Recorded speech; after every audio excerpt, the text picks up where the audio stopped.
په شمال زون کې د باختر پراختیايي شبکې د روغتیايي پروګرامونو مسؤل وایي چې دوی د یونیسف ادارې په ملاتړ او د عامې روغتیا او اقتصاد ریاستونو په همکارۍ د بلخ ولایت د ماشومانو د وړتیاو لوړولو په موخه درې ورځنی کمپاین پیل کړ. نوموړي دغه راز زیاته کړه چې په یاده موده کې به 150,000 ځوانو نجونو ته د وینې کمښت ګولۍ ورکړل شي.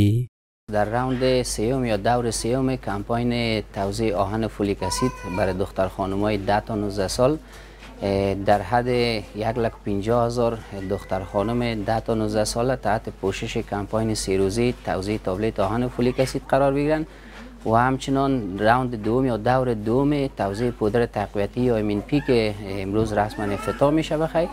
در 3 روز آینده قرار است چیز در حدود 250,000 طفل 6 تا 59 ماهه از این پودرهای تقویتی در 900 پوسته صحی در سطح ولایت بلخ مستفید شوند و برشان توزیع شود در 3 روز آینده. په ورته وخت کې روغتیايي کارکونکي له دغه ډول پروګرامونو څخه ملاتړ کوي او دا د کورنیو د روغتیايي ننګونو د له منځه وړلو او د ځوانانو د وړتیاو لوړولو په موخه مهم وبلل. دغه پروسه چې شروع شوې ډېره ښه پروسه ده، ولې چې موږ د افغانستان خصوصا د خلک دغه بحث کې تاسې کوم چې د توزیع کوئ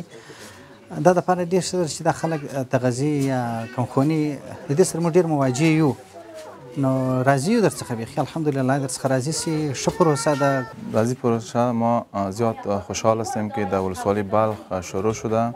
و مفاد از زیاد است، یعنی با خانمایی که کمخون هستند، طفلایی که سوی تغذیه هستند، یک آگاهی به خانواده است. د یادونې وړ ده چې په شمال کې د باختر پراختیايي شبکه په هرو 3 میاشتو کې د روغتیايي خدمتونو وړاندې کولو او د کورنیو ننګونو د مخنیوي لپاره دغه ډول پروګرامونه د خپلو 900 روغتیايي مرکزونو له لارې په بلخ ولایت کې په لاره اچوي.